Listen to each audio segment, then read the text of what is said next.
Start.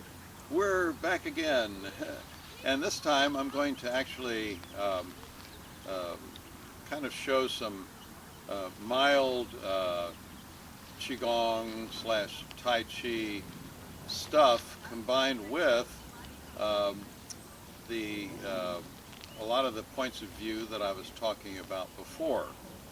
Uh, One of the first things I want to say is that most of the Tai Chi or Qigong that is taught as a practice, and it has to do with forms, the different moves that your body might make, uh, and you do that and you learn those forms, you learn how to do them perfectly, and they'll give you a certificate that shows that you have accomplished this particular uh, movement, sequence, or whatever. Uh, and they call these, do you practice Tai Chi? Do you practice yoga? Do you practice Qigong? Um, to me, all of that stuff is something that just doesn't interest me at all. I'm interested in experimentation and playing with energy, uh, like a little kid. Um, and so I would never have a practice. Why would I do this stuff? Because I find it fun and it makes me feel good, is why I do it. It has nothing to do with any, no, I'm going to do this practice today. There's nothing serious about it at all. It's playfulness, like a little kid in a toy box, uh, throwing things around. And Alan Watts actually makes a comparison of the whole universe as some creature like somebody might call God, just playing like a little kid in a toy box. And so all of the galaxies and all the other things just unfolded out of that playing, which I thought was pretty interesting. So the aspects of this stuff are some of the techniques associated with it. Abdominal breathing. Most of us, after we're no longer kids anymore and have been through a lot of fear and having to think a lot, our breath rises, as I talked about before, and we're like that. In this, our breath is dropping down into this area. The belly button's there, which is called the Dantian in Tai Chi and Qigong, which is they call the elixir of life, which is interesting because we were attached to our mommy right there when we were in the womb. And if you look at Leonardo's drawing, this forms a circle whose center is right there. Interesting. We're realizing that the exhale is like a bellows that you make a fire go with. And it helps to get back into being familiar with the abdominal breathing if on the exhale we make a sound. Now that's interesting because every sound we make is part of an exhale. Probably the best one I can think of associated with an exhale is Om. Now if you keep doing that and keep making that sound, you notice your tummy going in and you're going all the way to the end of the exhale and you can't make the sound anymore and your tummy's all the way in. Then you let those muscles go. There's an inhale, effortless. So the exhale, we'll let the muscles go. An effortless inhale. Another aspect of this is we're standing in a martial arts stance with our knees flexed. The advantage of that is the pelvis tilts under, it's called pelvic tilt, and it's like a bowl holding your organs. Another advantage of that is if I try to stand up straight like they tell you to do the military posture, I flat my legs back, my head goes forward, then I got to go like this. Pressure, lower back, pressure here. If I'm in the martial arts stance, there is no pressure. I'm just sinking into the ground and no pressure on my back at all. So that's another aspect. Another aspect is your gaze is wide open, not in anything in particular. So that's foundationally what's going on in the beginning of this. So we're going to play a little game, a little exercise game, and it's not really exercise, but it's just playing around. So I'm going to be inhaling, drawing Earth's energy. First I drop into the breathing thing. Here's an inhale. That was an inhale. Nice, slow inhales and exhales. So I call that a river of breathing. You drop into allowing that river of breathing to happen. At the same time, you're allowing your stream of consciousness to fly. So there are two streams, the river of breathing and the stream of consciousness. On an inhale, I'm going to inhale Earth's energy with my palms all the way to my fingertips.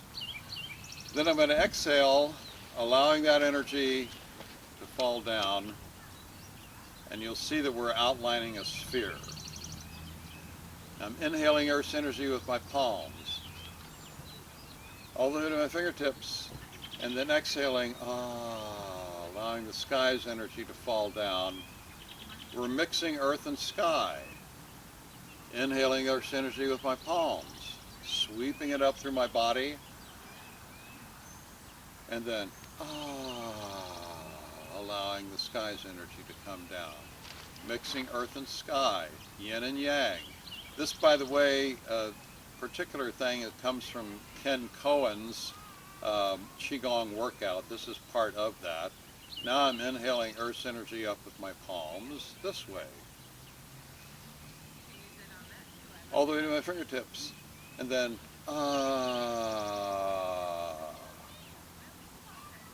mixing earth and sky.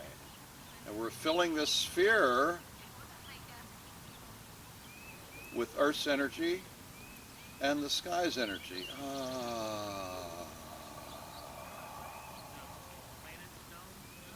Inhaling up again, my palms, Earth's energy up through my body to my fingertips, and then Now I'm holding that exhale, and I'm going to have a sphere inside of that sphere, concentric, with the belly button as the center. I'm inhaling, expanding this sphere, and that kind of mirrors the expansion of the tummy there on the inhale. Then on the exhale, going into a little crouch, inhaling, expanding, exhaling. So that exhale is like a pump. Inhaling. The closest my cells can get to that expansion is opening their receptor sites to nutrients. They've taken in nutrients. Now I'm going to exhale, sweeping those nutrients through my cells and flushing the cells.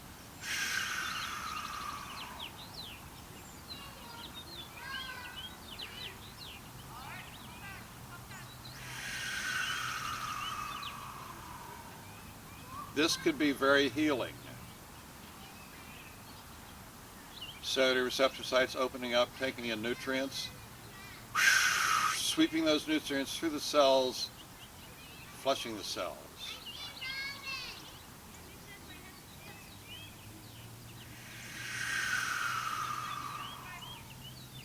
This healed my knees years ago, so I didn't have to have a knee operation.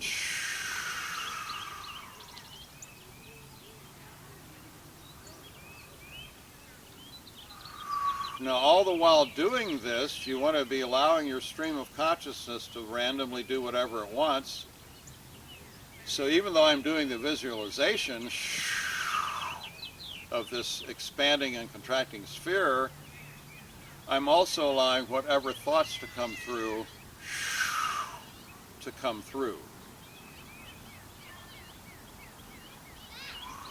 This is called the Qi accordion. It's kind of like playing an accordion.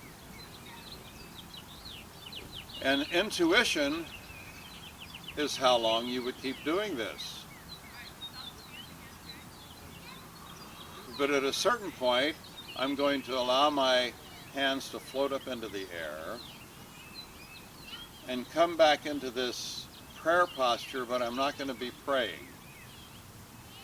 And I'm going to be moving around like this on my feet, which is massaging the acupuncture points on my feet that connect to my organs and nervous system. So this is actually massaging the acupuncture points to my organs and nervous system. And while in this position, I'm holding the intention that I'm at the center of the universe, and that I would be the point, the center of my consciousness would be at the center of the universe, entangled with the point of the Big Bang. Now I'm holding that intention freely and randomly, so my thoughts are allowed to go wherever they want to go while I'm holding that intention as part of this whole thing. The thought stream is allowed to flow. Now if you were at the center of the universe, you might, as a child might, wonder, since I'm the center of the universe, I'm the center of consciousness of every living thing in the whole universe. And curiously, I might wonder what it would look like to look out on the surround from the center of consciousness of every living cell, every living entity in the whole cosmos. Can't get a brain around that one. End up with just a big blur. But that's like hypercycling. At the center of the universe, you might also wonder, oh, I'm also at the center of my little universe, the universe of John. So my inhale from when I was a point in my mom's womb, and also from my future, when my bioelectric field leaves the planet and so-called dying, that inhale is from the past and future to my eternal now center. That's potential. It sweeps that potential out through my past and future. That's happening at the same time that I'm at the center of consciousness of every living thing in the cosmos. So all these things are going on at once, which is like hypercycling. So it's possible in doing this that everyone in your third grade class passes before your eyes so fast that you can't pick out any particular face. So you have this kaleidoscopic potential of images passing through your mind along the paths of these inhales and exhales, which is also hypercycling, like the Bengston thing for healing. The exhale sweeps that potential through your past and future, so in that sense, it could be, since the exhale I always associate with creation and love, even though I'm not trying to love, it seems to me that's what's happening. Sweeping love and potential through my past could possibly be healing to my past in relationships with all the people I've ever known. So it's a matter of intuition. Coming out of that, I now let the hands float up into the air, and now I'm filling the whole universe. My atoms are spread infinitely apart. My consciousness, which I think consciousness is always doing, is hanging out on the edge of the quantum vacuum. So my inhale of potential, related to the vacuum, my exhale sweeps that potential through the subatomic particles, through the atoms, through my cells, potentially healing. And since I'm filling the whole universe, my exhale also is holding up all the universe. And since time doesn't exist in quantum physics, my exhale is also holding up all of the subatomic particles that are creating the atoms, that are creating the molecules and cells of the dinosaurs, which should be somewhere in this huge picture. And I'm also moving around on my feet, massaging my organs and my nervous system. This is a matter of intuition, how long you would do this. and also making sure that we fit the battery in here. So now I'm going to let the arms float down, and this little dance, it's called bone marrow cleansing or washing the bones. I'm feeling my aura. I'm passing white light through my skull, down through my teeth, down through my bones, through my marrow.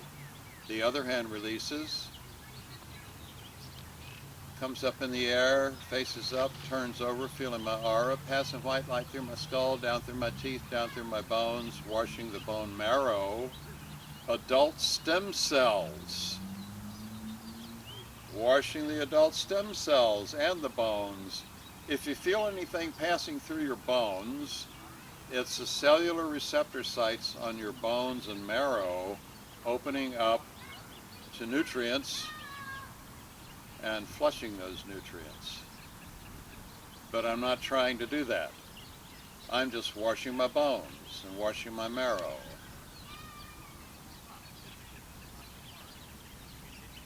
And it feels good washing my bones and marrow. This is a matter of intuition. You could do it as long as you want, but after a while, both hands raise up, turn over, feel the aura, and pass the white light down through the bones. Ah, yes. And now I'm standing here with the intention that I'm the center and filling the universe at the same time.